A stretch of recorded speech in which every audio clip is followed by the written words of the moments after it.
I was in America with Auckland and they fired me. So I had to come home with 3 bass guitars and a suitcase, which wasn't easy, believe me. No sky caps in them days. And I got home and I went to see my manager to make sure the money was going to keep coming in, and he said, no, it isn't, unless you form your own band. So I was going to call it Bastard for about 5 minutes, but then he pointed out we probably wouldn't get on top of the pops with that. And I felt he was probably right, you know.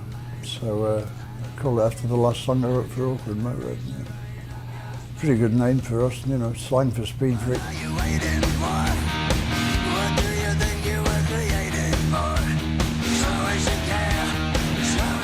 To be honest, I didn't really know who he was because I never liked Auckland, and so I didn't really know who he was. He was just like Lemmy, you know, and everybody kind of like sucked up to him, went and got him change, you know, when he was standing. So he'd stand at the machine, you know, and get some change, man, will you? So nobody else would win all the money he'd put in there, you know. And I was one of the people who would say, fuck you, get your own fucking change. So we didn't really get on that well at first, you know, and but later on we did. It sort of became like a two-headed monster almost. He came round to our house to buy some drugs or some sort, I don't know, and then he got arrested for OD'd on Tuinol, you know, which was like counter to productive, you know. But then he started hanging about, and he kept saying I'm a drummer as well, you know what I mean? And I didn't believe him, but he had drums, so I thought, well, maybe he's dabbled a bit, you know. So he said, you're a drummer, right? And you've got a car. Of course, much later on I found out that he was only really interested in the car, you know, getting a ride back. Because he'd run out of supplies, medical supplies, and his ride had let him down to get back. So it was a Friday night, a weekend, you know, he offered to pay for the petrol, gasoline for the Americans. So I thought, yeah, all right, I'll come down and yeah, all right, I'll give you a ride down there. And he said, why don't you throw your drum kit in there as well while you're at it? I said, what for? Well, it so happens that we're thinking of getting rid of our drummer. So I took him with me in his car with no windshield. So I pulled this bird with a huge fur coat and she sat in my lap all the way. It was great. Oh, lies. And the fucking drive shaft dropped out of his car about 3/4 of the way there. On the way back? No, on the way there as well. Then you got it repaired, then it fell out again on the way back. Anyway, there was a windshield in it. No, there wasn't. The heater wasn't working. There was no windshield in it, you cunt. So that's how that happened, and it was like, went in the studio and I actually got on Lucas's kit because it was already set up and everything, you know. And they played the fucking, they didn't even play live, you know. They just told me, and I sat behind the drum kit, put the cans on, and they just played the backing track without the drums on it, lazy bastards. Because this was their way of auditioning me, see. He fell overdubbed all the drums on that first album, which is really difficult to do, like, and he did a very good job, except Lost Johnny, I think it was, which was still Lucas. I'd never even been in a studio at all, you know, so I was like, wow, this is fucking great, you know. Wow, did the drums really sound like this? Fantastic. So when you're feeling like that, you know, it makes you feel so much better. He went in the studio and started playing, and Larry said, Lemmy, what a little cunt, he's perfect. After I played a couple of numbers, I heard Larry's voice. They must have pressed the talkback mic there. Yeah, man, what an horrible little cunt. Yeah, we got to have him. Something like that, anyway. So I was the horrible little cunt. And then we sort of fucked around for another, wasn't it, 3 weeks or something. And then we were rehearsing in London, and Larry kept saying, get another guitar player. So he went and got Eddie, who was working on a houseboat with him, converting him. We met past Eddie because I had a job working on building a houseboat, you know, just as a labourer, you know, in between doing other nefarious things. And Eddie was the foreman. What a fucking Hitler he was, you know. I used to love fucking, hey, oi, what you fucking doing? Get back to fucking work, you cunt. He'd be like this, you know, and this great long hair, you know what I mean? And he looked really mellow, but as soon as he opened his mouth, he was a mean son of a bitch. I turned up at the boat at 9 o'clock, and Phil was already there working, and he says to me, man, I've been here since 6 o'clock. That's when I first really, you know, because we took a little bits of this and that, you know, in those days, but nothing on the level that Phil was doing it. And I quite admired that, you know, that he was so upfront about it, you know. He was obviously out of his head, you know, his eyes were out on stalks, you know, he'd obviously been up for God knows how many days. But it was fine, he was a hard worker and that's what I needed. It was a Scottish friend of mine that said, hey, you know that he's a guitar player, don't you? I said, no. And then, for some reason, the Scottish guy who became my roadie later on said, well, why don't you get together with him, and have a blow, because he's really good. And then he turned up at my flat and he told me that he joined this band Motörhead. And I thought, oh, because I'd read about them in the papers. Because I'd seen in a bit of paper that it said Motörhead, Lemmy's new band Motörhead, your lawn will die if you live next door to this, this thing and all that. And it caught my eye. So when Phil told me to join that band, it was like, oh man, it's a name band. So Eddie came down and there was supposed to be 4 of us. Well, Eddie came down, but Larry never turned up. I booked a rehearsal for the afternoon. I went and picked them up, all their gear and that in the car. I had this old Mercedes. It was only 50 quid worth, but we were all bombing down the road. And we got it all to this little room that was smaller than this. And we got it all in there. We're waiting for Larry. So it's about 3 in the afternoon. We're playing away, just jamming. We're having a bit of fun, actually. Well, Larry never showed. So they keep phoning Larry and say, Larry, where are you, man? You're supposed to be coming down. And he never showed, so they phoned him about 6 o'clock, said, look, the rehearsal's over. He said, well, I'm still coming, I'll come. So I booked another rehearsal upstairs. We were playing all day. It was really going well. And Larry came in about 7 o'clock with his minder and his roadie, carrying his guitar for him. Played one song for about half an hour and then fucked off. Yeah, on his own. Yeah, on his own. So there you go, It was a Saturday morning, I'm laying in bed in my flat. There's this banging on the fucking door. It's like, well, I thought the door was going to cave in. It's like 8 in the morning. And I've only just gone to bed, so I jump up and I get to the door and there's Lemmy standing there. And he's got a leather jacket in one hand and a bullet belt in the other. And he hands them to me. Says, you got the job. And walks off. So it was fucking classic, man. So I'm there in my underpants, thinking fucking great, I was over the moon. And it was great as a 3-piece, so it was also good as a hairpiece or codpiece. But we ended up as a 3-piece as opposed to a hairpiece or a codpiece or a timepiece. The end. Dun, dun, dun, dun, dun, dun. Phil Taylor screwing a bag of popcorn was one. Because you would never believe it, would you, Yeah, he dug a hole in it with a knife and screwed it. That was an unsliced loaf. No, it wasn't. It was a bag of popcorn. But you think I can't tell the difference? I'm not at home buttering popcorn, you can't.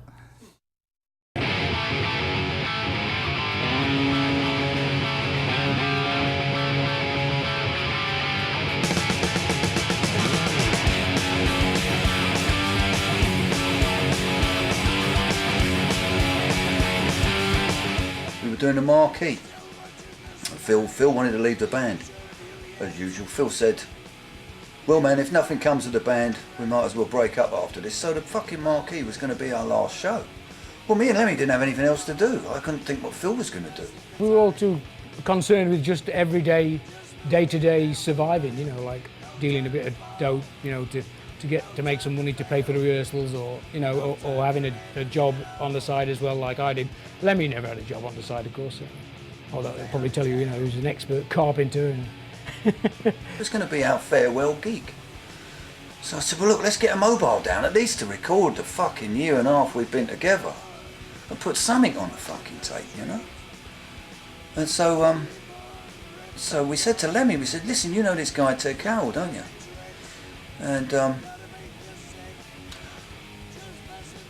And he said, yeah. I said, well, fucking phone him and ask him to send a mobile down and he can have the rights to the record. So he phoned Ted. And Ted said the problem with the marquee was they wanted 500 quid for doing a recording at the marquee. Well, that was out of the question in those days. So it was all looking a bit grim. Ted came up with this idea, and we were knocking about with Speedy Keen in them days. He'd just done Johnny Thunders, and I'd known him for years, Speedy. And he was hanging around with us, having a bit of fun. And Ted Carroll said, well, why don't you go down and make a single? Well, Ted Carroll said he'd give us, 2 days in the studio to do a single, one side a day. So we went in there and we did, I think it was 11 tracks in one day. We plugged in and we played the set because we were pretty good at the set. So we did the set straight off. And fuck me if it was, and we'd been up all night anyway, so it didn't matter. So when we got there, we started. So we laid the whole album down. And then I came up to London, and you come back down to me, I think. And he was standing in the back of the room popping, Rockin' Ted, that's how he got the name. And then he said he'd give us enough time to put the vocals and that on it and the guitar, you know, because he liked the tracks. He then put us in Olympic to finish off a couple of tracks because they wanted to remix Motörhead. It was a funny story, man. We've actually crashed out on the Saturday night because we're so fucking gone. Well, Speedy and John, they've stayed up all night mixing. And we've crashed out, I don't know, it must have been 1 or 2, 3 o'clock, something like that. And they're mixing Motörhead, the track Motörhead. Well, we woke up some 10 hours later, or 8 hours later, and they're still mixing it. And we go into the studio and there's a pile of boxes like that. They've done 36 mixes. And they've all got stars by them. Which one's the best? Well, because they're all gone on speed, see? Everybody's out their fucking head. So they got stars by them. And let me verify, this was the funniest story in the world. And of course they couldn't remember. They said, well, this one's got 4 stars. But we think this one with the 3 stars is better. And this is in a pile like this. So that's why we had to go to Olympic and remix it. And the rest really is history. Ted put the record out and it did quite well. It got into the top 40, I think, maybe even top 30, I don't know.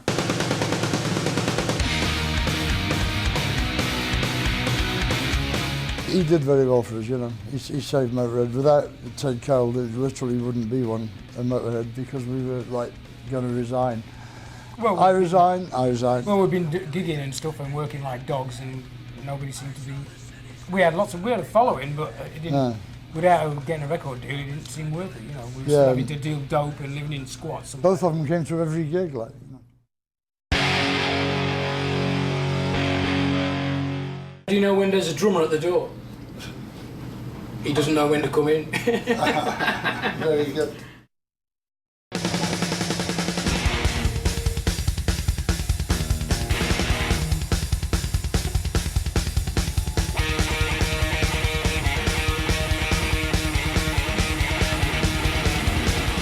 We said to Phil, don't blow it, man. Don't punch the fucking producer.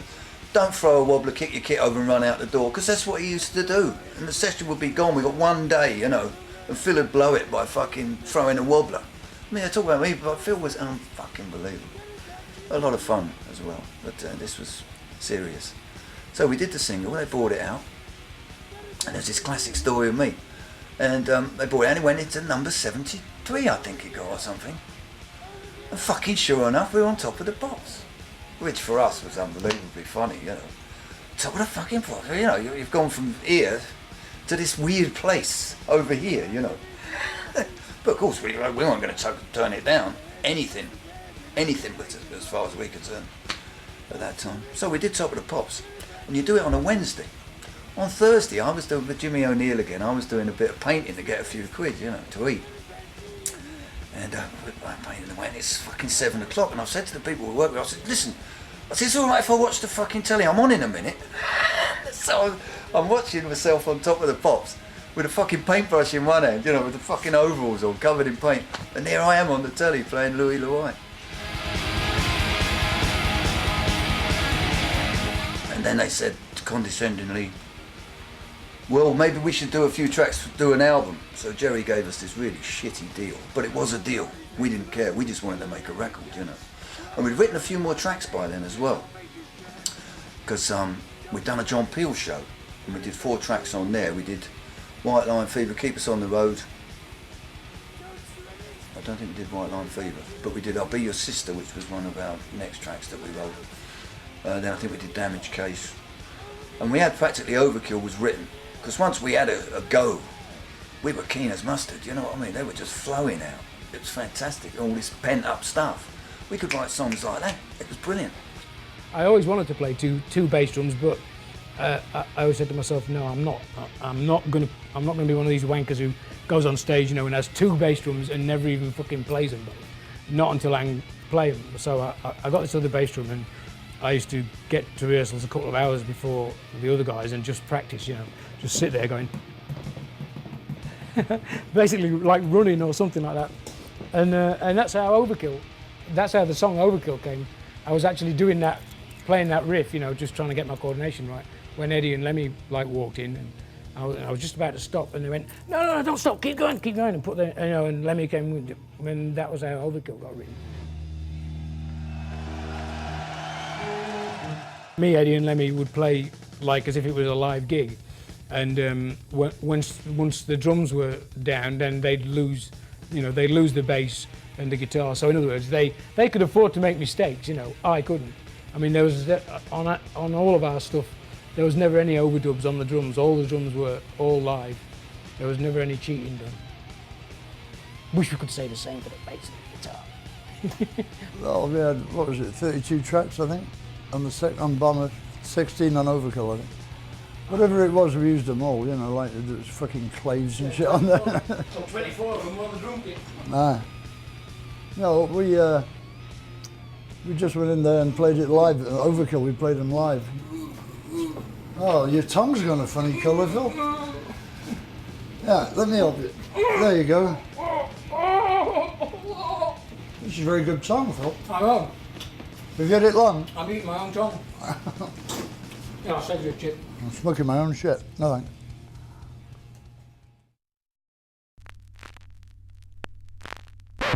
I remember seeing Phil Taylor trying to get out through a hotel revolving door, which took about 25 minutes, with his dark glasses on. That was funny. Talk about in through the outdoor. I mean, that was pretty wild. He tried to get out through his hotel bathroom mirror. He thought it was a window. He was so drunk he couldn't open the door, so he tried to get out through the mirror, and the police were called. And the hotel at the Park Sunset, opposite the Hyatt House.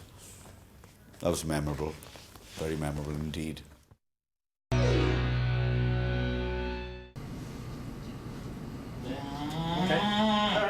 Oh, I see Phil needs to be milked. Somebody milk Phil, will they?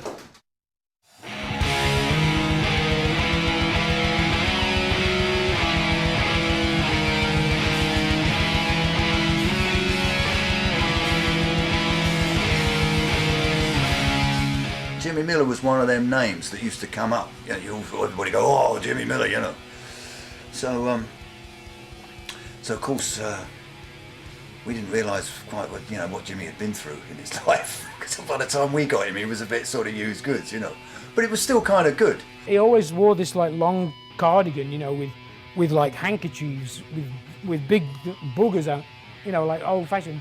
And he'd come in and he had like, I'm sure one time he came and he still had house slippers on and it was snowing outside, And he looked as if somebody had magically lifted him up from in front of the TV and the fire at home and like transported him into the studio, and he'd get there and he'd come in and he'd have his hands in his pockets and he'd sit down behind the desk and then he'd go. He used to do things like, he'd go to the fucking bathroom, he'd gone for 3 hours. I mean, you couldn't find him. I said, well, where the fuck's he gone? It wasn't until afterwards we found out he was going in the ladies' bog and fucking having a bit of thingy and passing out for fucking 2 hours. We never thought to look in the ladies. We used to think that we were bad at being late, but he would be like half a day or even more late, and his excuses were marvellous. Like he'd fuck up and be 5 hours late, we'd all be sitting there going, bastard, and then he'd show up and he'd go, guys, you can't believe what happened. I remember me and Lemmy saying, no, we're probably not, but we're dying to hear it. It was snowing, because it was a winter, snowing, and the cab never showed up, so I had to call another one. That took another hour. And then we were on the way here and it ran out of gas. And he's had to push it to the station, to the petrol station. And then we got stuck in the snow, it was terrible. And he'd been outside rolling about in the snow to look tragic, because we saw him doing it, out the window. It was fucking hopeless, but at least he invented a decent story, I give him for that. God rest him. He was a lovely fella, though. He was a lovely fella. And I guess we owe him a lot, really, because I tell you what, Motörhead wouldn't have been an easy band to record. In fact, virtually impossible, Used to have rucks with old Lem, because we've got a producer and an engineer there, and they'd be working away. Then Lemmy would lean over and push the bass up. I mean, Phil would go, fucking hell, Lem, what's the point of having a fucking dog and barking yourself, We've got paying all this money for a producer and you're interfering. It was really funny. We used to have some great rows. I had a couple of good fights in the studio too.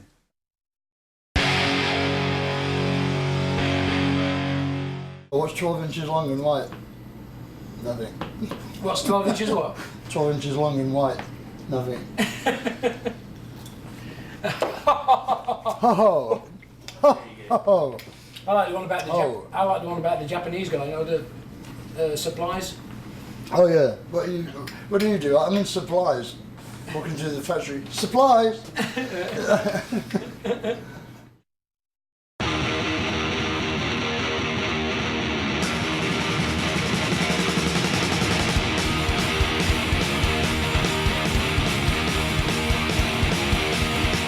Vic was great. He was the first one to tell us we were all cunts and work harder, you know. Like, he had this very dry persona. Is that really the best shot you've got, you know? Like, come out Yeah, of he said it control. like a fucking dormouse. Yeah, he looked like we used to call him the turtle because he looked like, you know. You see photographs of him, you'll see why.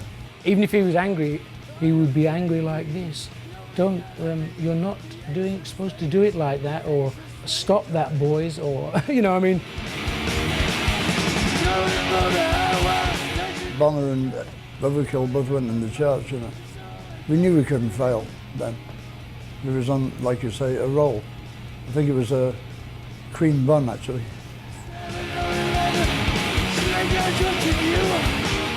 Financially, it was going down because, you know, the more famous we seemed to get, the more we were working all the time, and we just never seemed to see any money, you know. But this was Doug Smith's, you know, this is how you know you're being ripped off.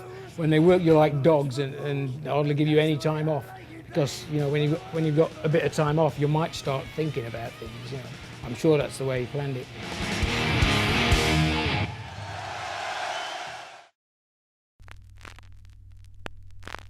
Then the promoter comes in, he's going, everything all right, guys? And I think Lem just threw a fucking tree at him, at this promoter, and he goes, ah. He kept lying to us about the distances involved in Norway, so we had to keep hiring boats to take us up the fields. It was a fucking fortune. You know, so finally we got him. We sorted out a pair of handcuffs, which all the crew have anyway, from previous engagements. And then he was on the side of the stage. It was his hometown as well, Trondheim. Oh, Trondheim. Trondheim. And he was leaning on the PA, you know, and two of the roadies handcuffed him. He's just on the side and he's ripped us off, and he's told us lies all fucking week. And he's there tapping away, he's got his wife and his 3 kids there, like, tapping away like that. I arranged it actually. It was Goom, the old drum tech. I said, Goom, now. And straight away, he's brought on stage, we had him handcuffed like this, and we had his fucking trousers pulled down to his ankles, and we sprayed in cream cheese like this. All of his family are there looking aghast. And Graham Mitchell was the tour manager at the time, and he's saying, this is the motherfucker which should charge you fucking so many fucking dollars for this show tonight, and I'll be late. This fucking cunt like this. And he shuffled off, you know, little tiny dick like that. Got a penis like a top of a fucking camera lens, you know, like that.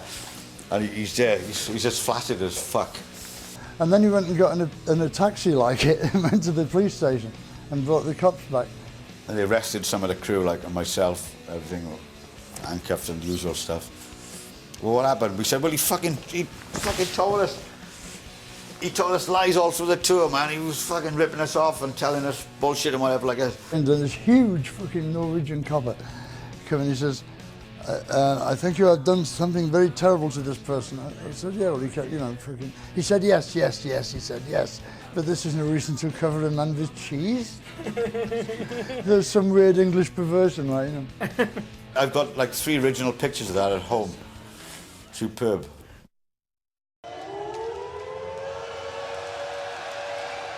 I think we recorded Hammersmith, but there was fuck all to get used on it because it was no good. I never liked playing Hammersmith. It's a terrible fucking sound, you know, on stage.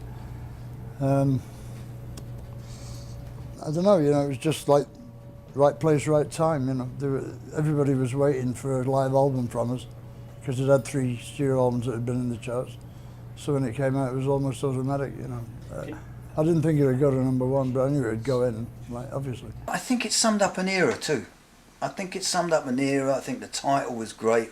Motörhead had become like an icon of, you know, at that time, Motörhead was becoming quite cool. We were on the bus doing something, having a party. Oh, that's right, yeah, because we had all the booze, you know, from the gigs we'd done, was on the bus. And nobody had any money left, we were all broke, so the bus was parked outside the front, so we got the keys off the driver, he'd had it fixed, we started up the Jenny and nice air conditioning and that. And then Graham Reynolds, Lemmy's road guitar tech, came bounding down from the hotel saying, he was the only one in there saying, "Here, chaps, I've just had a phone call from Doug Smith. Guess what? Your album's gone straight in at #1. And we all went, ha ha ha, that's really funny, Graham. And he went, no, really, straight up. And we didn't believe him, so we went back into the hotel and phoned the manager and he told us it was true.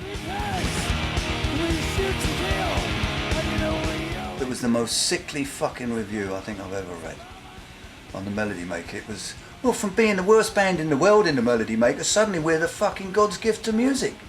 Suddenly the sun shines out of our arse overnight. And I'm thinking, this is sick. How come one day we'd be cunts and the next day we're fucking, you know, God's answer to the music bits, you know. I found that a bit over the top. I think we actually got in the Guinness Book of Records for being the only heavy metal band to go straight into the British charts at #1. There was another thing on the radio that happened. The guy played it in the morning. He's played Motörhead. He says, oh, he took us off halfway through and says, fucking hell, that's a bit much this time in the morning. They had so many complaints that he had to play it all the way through the next day.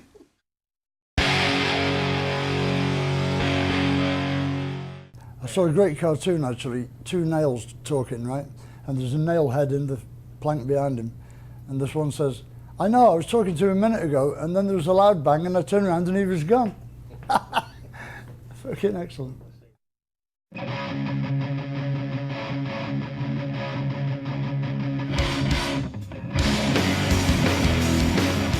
We weren't ready to do another album. I don't care what anybody says. That album was forced upon us because Jerry needed the money for his record company. So he needed us to come up with some product. Well, they pushed and pushed and pushed. Well, we started to do some demo tracks with Vic Mail, who had done the Ace of Spades and the No Sleep album. God bless Vic. And Phil had a new drum kit. So we're in the studio, we've set up his drum kit, and Phil hates the fucking drum sound that Vic Mail's got him with his new kit. So Phil, because he's a bit weird at the moment, will not work with Vic Mail again. So we've got no fucking producer. We talked to Chris Tangaridis, he wanted £10,000 up front. This other guy, John Anthony, he wanted 20 grand. And of course that's where Doug Smith shot himself in the foot. He's only paying us £200 a week. When some cunt says he wants 10 grand to work on our album, that to us is a fucking king's ransom. You can fuck off, man, we're giving you 10 grand, you know what I mean? We didn't live in that world. Because Doug had kept us in this fucking we haven't got any money world. So this went on and on, we couldn't agree with anybody. And then one day Phil turned to me and said, listen Eddie, why don't you do it? And I said, man, I don't want to do it, I'm playing on the record. And he insisted, he said, no man, he said, the Tank record's good, he says, you can do it. He said, do it with Will Reed Dick, you know, this guy. And I was I'll tell you, I swear to God, I was reluctant as fuck.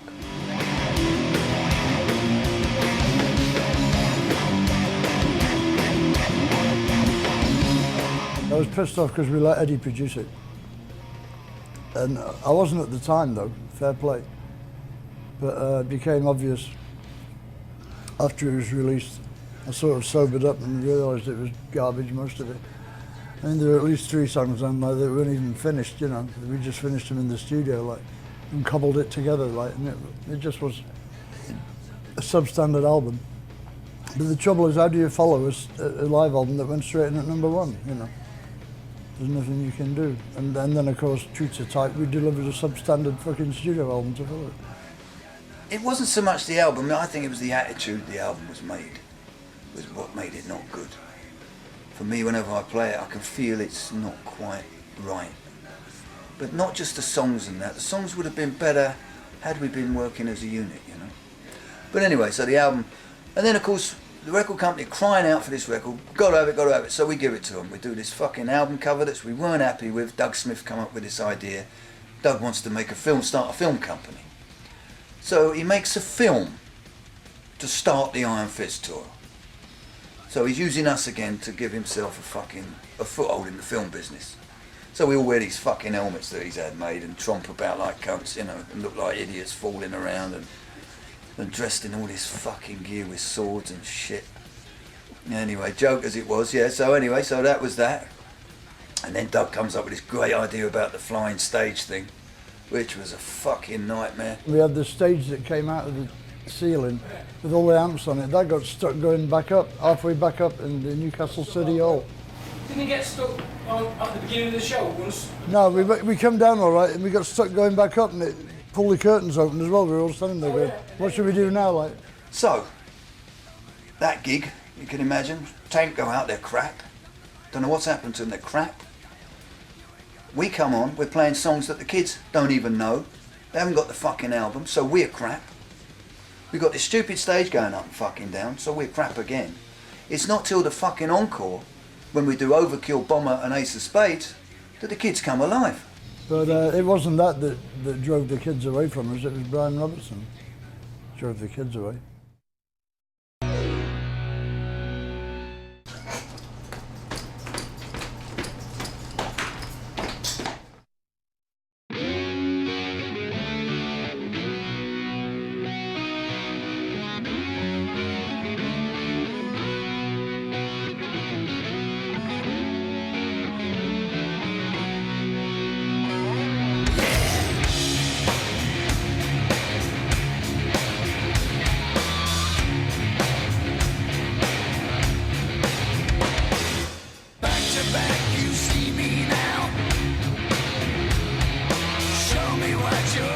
Making of Another Perfect Day was fucking torture. Brian took 17 hours doing a guitar track. It fucking took so long compared with the other albums. And then when it was released, everybody fucking hated it, so it was counterproductive, really. The only problem with Brian being in Motörhead was the shorts. And literally, right, I mean, people will find this difficult to believe, but it was all down to the shorts. I always thought it was a good record, but like, they just hated Brian. You know, because you don't replace a tall man with like very long red hair and like skinny legs and great hips with a fucking geezer who's dressed in green satin shorts and belly pumps, you know. He's a great guitar player and a great guy, I love him. Hello Robbo, how you doing, you rat bag? And he, you know, it was like, he came over to join us at the drop of a hat, so to speak. It was my suggestion, you know, because I mean, I didn't really know him that well, but I mean, I always thought he was, you know, he's one of the best guitar players in the world. When we went out on tour, it was summertime in America, and like Brian was wearing these shorts, and he didn't give a fuck. I mean, you know, why should he? And actually on stage, in between numbers, he would look over at Robbo and he'd say to the audience, and as you can see, he's still wearing those fucking girly shorts or something like that. And Robbo would just go, fuck that. I should introduce him as Brian Robinson. Or Brian, well... Or our new guitar, the Jewish guitarist, Benny Rabinowitz. Yes, yeah, that's right, yeah. And he's wearing a nice little pair of shorts tonight, as you can probably all see. And of course, the audience were all like going, boo, boo, you know, in English-speaking countries it was like, get rid of the shorts, fuck the shorts. And of course I'd be going like, but it's not the short that counts, it's what's inside that matters. Unfortunately, in this instance, it wasn't true. No, it was the shorts. But it was just such a stubborn, I mean, because, you know, he said to me, like, he said, I would have stopped wearing the shorts if Lemmy had just stopped, you know, going on at me about it. The more he went on at me about it, the more I wore the shorts. He's a fucking liar, man. Yeah. He was just intent on being Brian Robertson's super guest. Yeah, but you ruffled his feathers. Right. I'm sorry about that. Oh no, that's all right. No, I wasn't. He fucking ruffled me. No, I was on your side. I was on your side. We just went about it in different ways, you know. And great guitar player. And even later, when he was wearing them silly fucking trousers tied up with bits of towel, what the fuck was that? Oh right, of course, yeah, because he did eventually kind of compromise, didn't he? Kind of, yeah. I forgot about that. But I mean, you could have looked good on stage. You looked like a prat all the time, Yeah.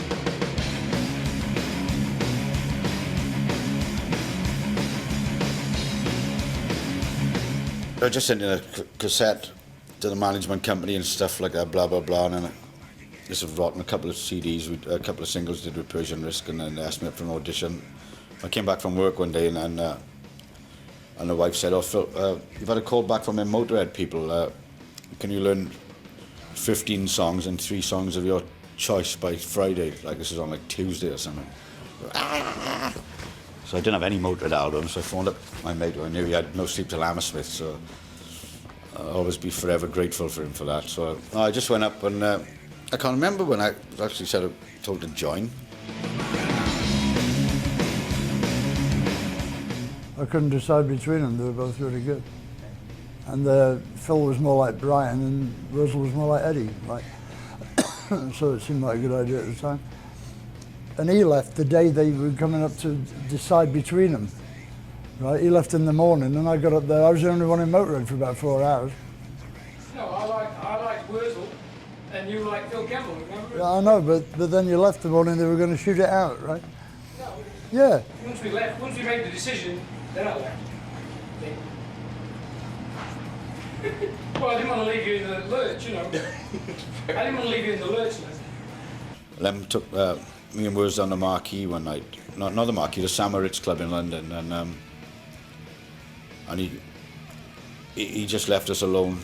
We knew we thought we had to battle it out the following day or whatever for the top spot, as it was called. And we actually did. I remember we actually did get talking. Me and Wurs saying, "Oh, maybe look at that. You could play this bit on a song, and I could play that, and that would be really cool. We'd have some rhythm guitar there, blasting rhythm along with a bass." And I think Lem picked up on this. We got on really, really well at the time. And the next thing we know, we're both in there. Like, I wanted to be a professional musician because I didn't want to have to wake up early every morning. I didn't want to have to wear a suit and tie every day, like, so it was really good. I was ecstatic, totally over the sausage I was. Don't look in the mirror. What if I was right behind you, smiling like a killer? I'm the knocking at your door. At the time, I just thought, I had a good talk to myself and thought, well, maybe it's about time I moved on, because I enjoyed playing with Robbo so much. Maybe I'll get a band together with him or something like that. I didn't really have a plan, Killer. Killers in the house. Killers in the yard. Smile, smile, smile. I think I just came up with it straight away when Filthy decided to go. I knew Pete because he used to be friends with a couple of people in Cardiff.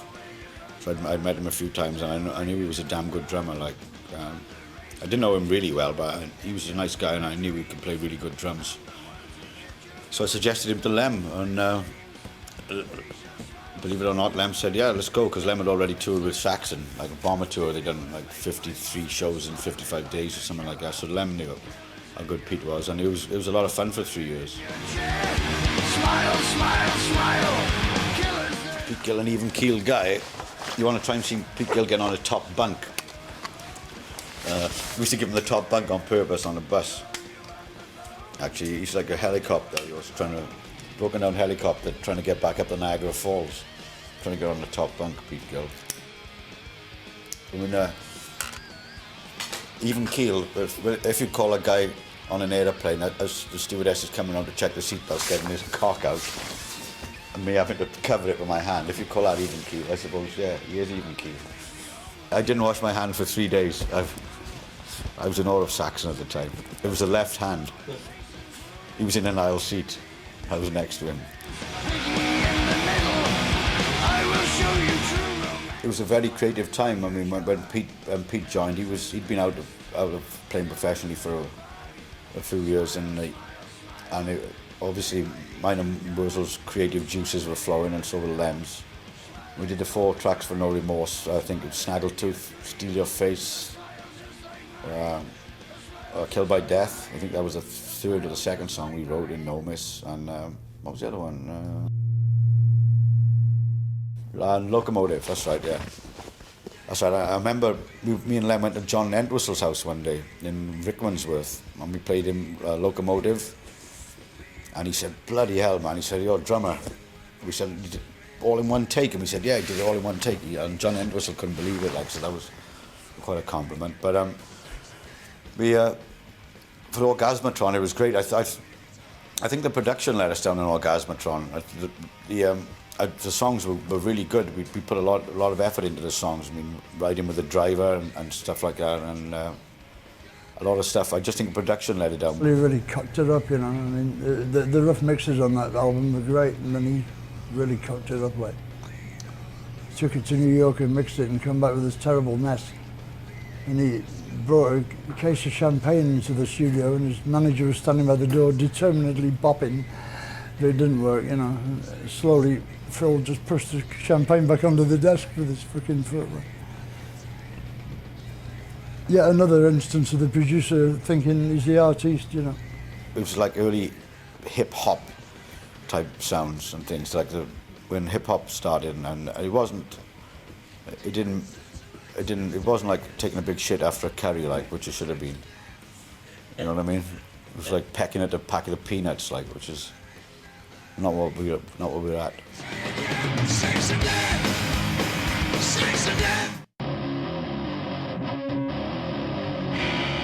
I'll tell you exactly what happened why Pete Gill left. It was a total misunderstanding. This is 100%, I swear on my family's life, this is what happened. We were doing Eat the Rich recording somewhere, and me and Pete were somewhere, and we told him when the cab arrives, here we are, we're ready. Just tell us when the cab arrives. We'd finished the day's recording for the movie Eat the Rich, and the next thing we know, well, Lem's outside screaming in the cab. So we go out and Lem screaming at Pete, saying, "Oh wait, I've been sitting in this cab for 20 minutes, man. Where were you?" And we told 2 or 3 people, like, as soon as it is, and then Pete just started mouthing off at Lem, and they just burst up like that, and Pete just walked like that. Lem said, "Oh, fuck off," and Pete said, "Oh, fuck off," or whatever, and walked. And it was a total misunderstanding. That's exactly what happened. A cock up over a taxi, in true Motörhead style.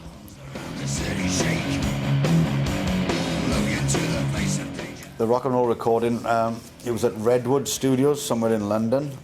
The first album with Filthy since he rejoined. We recorded it in 12 days. It was mixed in 11 days, and it's still, I like it. It's not a great album, but if you're close to it, there's things on it I like. There's a lot of good things I like, and so the studio manager was Andre Yakimin. If you look at any Monty Python things with scrolls with the music, it says music Andre Yakimin. And he heard us. We always talk Monty Python nonsense, like, in the studio. We're all big fans of Python. And he said, you know who owns this studio? He said, Redwood Studios. Michael Palin. And we go, what? Are you kidding us? He said, yeah, no, this is it. He owns all this. And we said, we're all big fans. Could you ask him to come down? And when Michael Palin came, that was so funny. He was dressed in a cricket outfit. 30s cricket outfit, aye. It was Sunday afternoon, I think, wasn't it? Yeah. He was on his way to a local cricket match. Sort of came bouncing in, you know, like with that. Hello there, boys. Hello, chaps. You're Motörhead, are you? What sort of thing do you want to do today, then? Yes, what sort of thing is it? And no, he wasn't, I don't think he was active, was he? Right? No, I think he's like that. And and I said, what about that, oh Lord? And he said, yes, some cathedral, please. Yeah. Put the echo give me chamber some on. cathedral, yeah. I've still got the outtakes of that. Have you? Mm.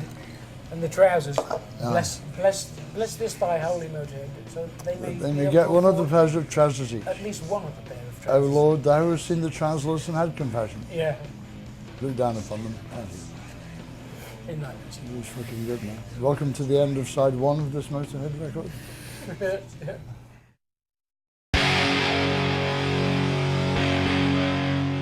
There's 2 prawns, one called Tom, one called Christian. They're swimming around in shark-infested waters one day, and Tom, he says, I'm fed up of being a prawn. He said, we could get eaten at any time. He said, I'd much rather be a great white. And as he said it, a shoal of mysterious cod swam past and said, your wish is granted. Straight away, Tom turned into a great white. He thought, oh, this is fantastic, look at that.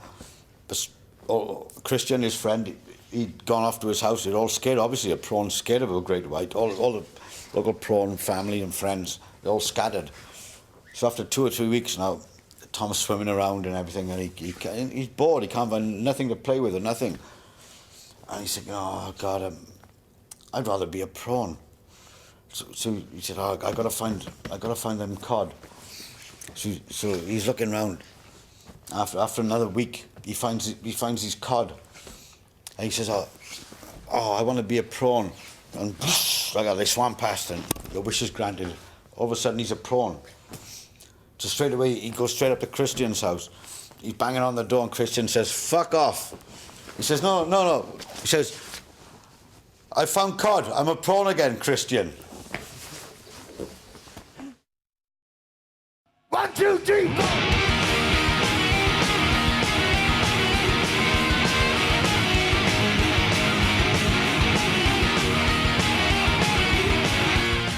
I love the guy to this day. Phil was great. He sort of took us under his wing for a while, and we got signed to WTG, which was a subsidiary of Sony and Epic, and we recorded in 1916 with them, and like we all went to live over there for like 6 months. Lem and Filthy decided to stay. I don't think Filthy's been back since, actually. I don't think he can come back, but that was a good move. I mean, it made a whole new man out of Lem, you know.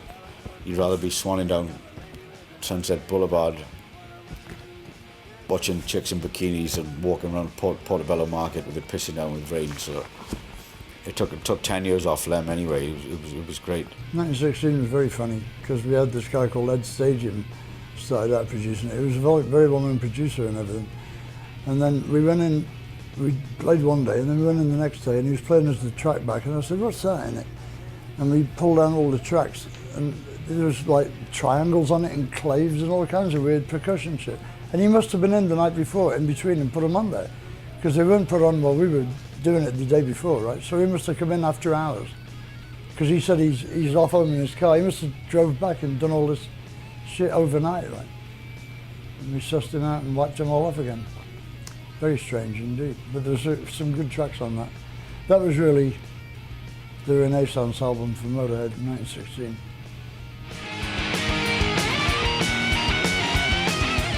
We were over here in America then, and it got great reviews, you know, which rock and roll didn't get.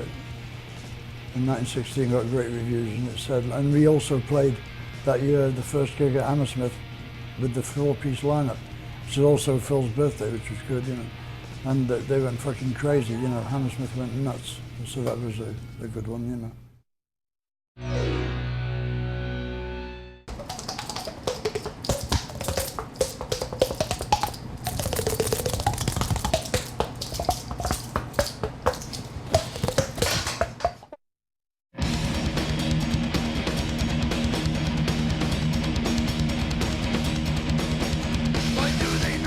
My departure? Yeah. Well, it's... What time is your departure? I'm not quite sure. Do you know what platform it is? I hope the plane's here. Yeah, seriously it's on though. time. Seriously though, when you left Seriously.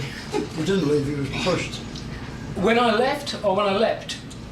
When I left the band, I was just A mere boy, a foolish, a child, trouserless, working his way through college. trouserless young man, smitten and bitten by wood nymphs and very small It's maggots. not sooner.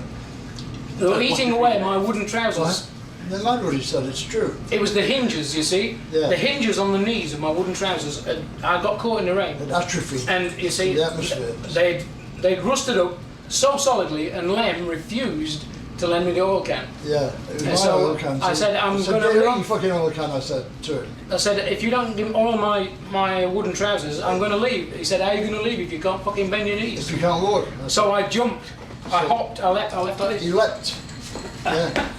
And so the oil He's can. very limber, you know, he's very... And those wooden trousers, you know what? They're still standing today in the corner where I left them. He's still going, yeah. And they're still rusty, and you still won't give me that. Real oil oak, can. weren't they? No. Maple, Maple. yeah. Cross ply. Handy for the syrup. No, not syrup. All right. Hey, you never got hold of my Well, fucking... basically, when he left and he went and pinched my bird, and he was quite I happy. did not pinch your bird. I knew that. She came round and fucking grabbed me. I know. Mind you, I was better off in the end. You know she's moved back to LA, don't you? Who? Me. Oh. Oh, no. Well, I mean, I She was looking for your number and I wouldn't give it her. Aren't I a good guy? She's fucking... Yes, thank you very much. You're welcome. I'm going now because you're talking about the other man. The other man, yeah, in my life. And we got... I mean, there's no need to rub it in. the first time we asked him, he said no, because I'm going to join docking. We better not talk about him too nicely. No, I won't. Don't worry. Don't worry I'm about it. going out because I don't want to start crying. I might hear something I don't want to. So I'll let you know when I've gone. All right. Okay. Have you gone yet? Hang on a minute, she just put her hand down the back of my trousers. Okay. Okay. All right. Have you gone now? Yes, I'm gone now. Mickey was obviously a spectacular drummer, you know. I mean, he went and joined Dockham, which is kind of an aberration of some sort, you know. But he did 5 years with him, and then we asked him again, and I got him trapped in a corner downstairs here. So fucking joined the band, so he joined. I had two options. I had to either replace him or join the band. You know, I could not replace him and you know, to be I'm here instead of Filthy Animal Taylor, you know. I'm gonna, it's like an extra dad or something, you know what I mean, or mom. Because I had to join the band and do my shit. I had to change the band. I had to play differently, look differently, just be differently. Either I got accepted or I didn't, you know.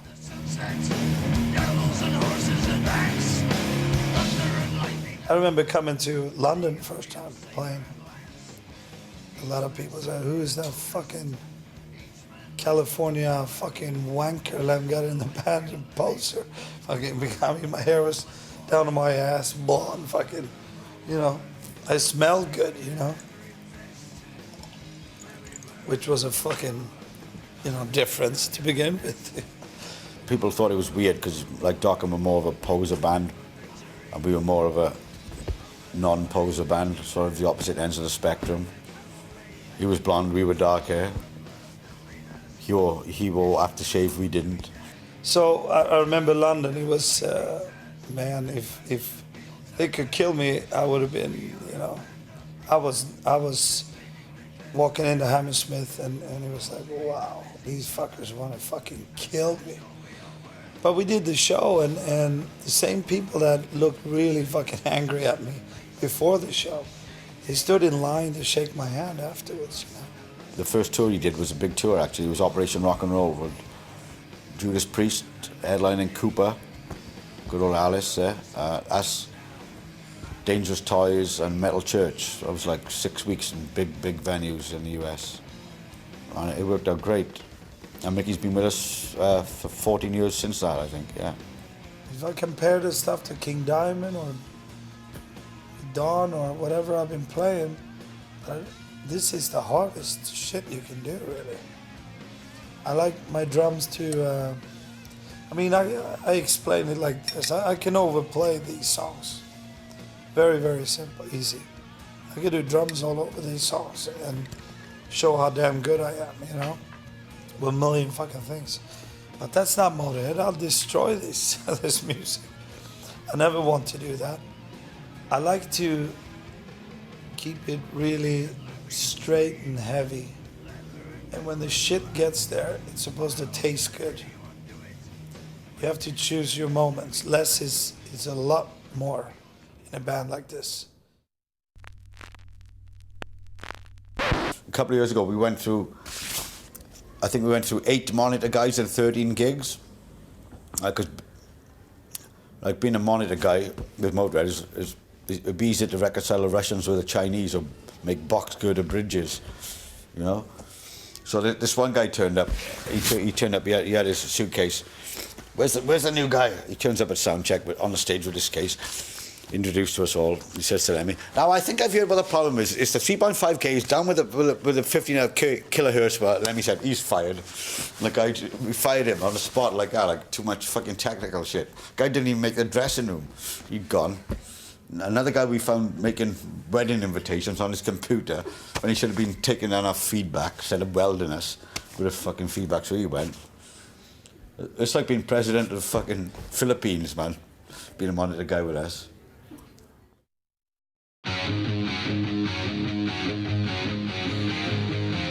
We've done many, many fine albums, but Bastards, I think Mickey and Lem are in agreement with myself. It's the finest. I mean, we worked so fucking hard on that. The songs were there, the commitment was there, the playing was there, the production was there, everything was there. I mean, we put Howard Benson. He was in a. We gave him a nervous breakdown after 3 weeks, and he came on to do another 3 albums with us. I mean, that's fucking. How pussy is that? No, it's not pussy actually. Come to think of it, no, it's just hardcore. Howard was great, but yeah. We spent a lot of time on Bastards, and I'm so proud of that album. Nothing wrong with that album at all. Some great songs. I always feel we should have sold the song "I'm the Man" to Aerosmith. I can imagine Steve Tyler swinging around his Tourette's. Oh, no, not called Tourette's today, no. Sorry, bastard! Oh, sorry, I've got this. Is it? I think Tourette's must be catching. I'm not quite sure. Well, Wurzel left during Sacrifice, really. I mean, he left just after we'd finished it. And he only played one solo on the whole album, and he was gone already, really, before we started that album. His input was, like, very, minimal. It's a shame about Wurzel. He started to believe the wrong people. Because I was his best friend in the band and off stage, I was his best friend, and he didn't believe it anymore. He started accusing me of stealing his money and shit, I mean, I need Wurzel's money, I mean, I got all that money coming from Hawkwind before, and the Motörhead before him, I didn't need his fucking money, And I wouldn't have stolen it even if I did, It's not like me. But there you go. You make your choices, suffer the consequences, It took him like 6 hours to try and do a solo with this one song on Sacrifice. In the end, he just fucking slammed the guitar down and legged it. Took the guitar with him. And that was basically it. I remember when it happened, it was both panic and satisfaction at the same time, because Versa was also very tired of this, and we were very tired of him. It was a mutual thing. I miss him tremendously as a guy, but not as a guitar player. In the end, he was no good in the end. It was just the bottom line. And he didn't like it. He didn't play good because he didn't feel good. Some copies of Sacrifice have got the 3 of us on there, and some have got 4. Don't know if anyone's got, probably you fans out there, you've probably got a copy of both. And you probably know all this anyway, but I'm going to tell the camera for those uninitiated. I'm sorry. I've been drinking since 1973, so you have to excuse me.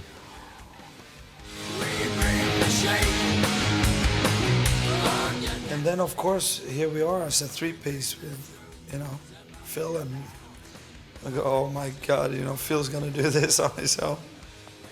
I remember me and Lem talking to Phil and said, what's up? Are you gonna be able to, carry this? And he said, this is fine, don't worry about it. And I said to Lem, don't worry about it. Is he fucking kidding?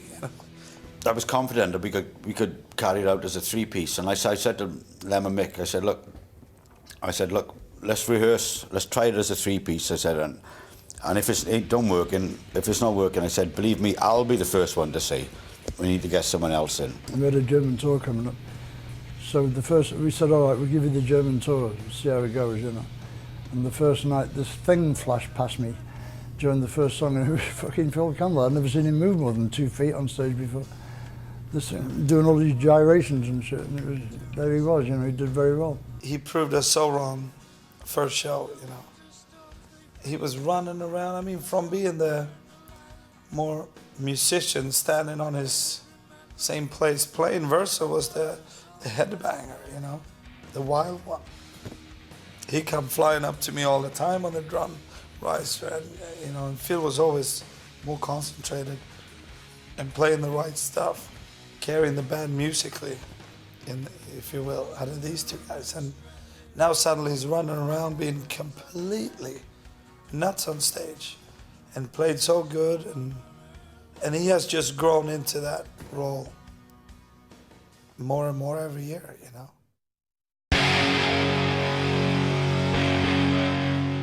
The best joke for 2004 was two cannibals eating a clown, and one says, "Does this taste funny to you?"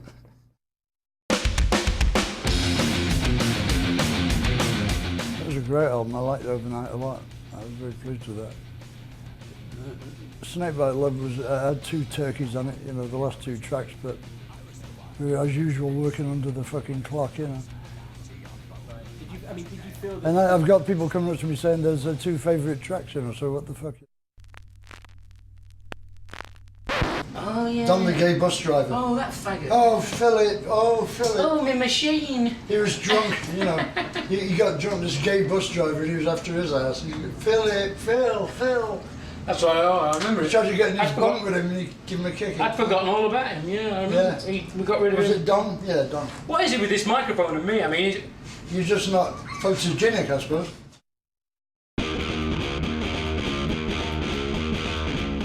I think We Are Motörhead was a much better album than it got credit for. Hammered. I kind of ambivalent about it. It's up and down. Hammered, there's some good tracks on it and there's some crap on it, you know. But Inferno was very good. I'm very pleased with that. It's not a religion, it's like promoting fun. Or we don't harm anyone, you know. If somebody comes up to me and says, "I fucking hate your guys' music, but you seem like really nice guys, I don't know nothing about your music," whatever, I welcome that, I shake their hand, you know. It's better than somebody coming up and bullshitting, because we don't care. As long as there's two types of people, nice people and people who fuck you over, like. And we go around the world playing our stuff, and we enjoy it, and lots of other people enjoy it, and there's no reason to stop, really.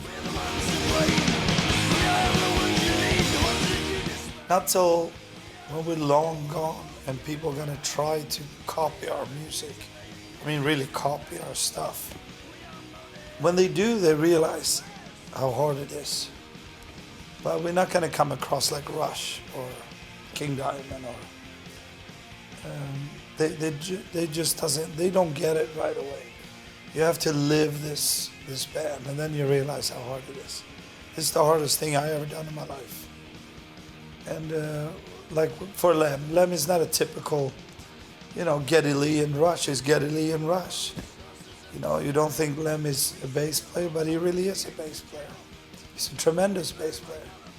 He goes out there and rocks fucking harder than anyone ever played with. And he's just, he blow me away in so many other ways, you know, than just a technical bass player with his fucking bass shoved up under his, you know, chin. That's not all. That's just a little bit to be a complete musician and a bandmate, you know. There's so much more. Lem is tremendous and Phil is incredible, and I'm pretty fucking good too.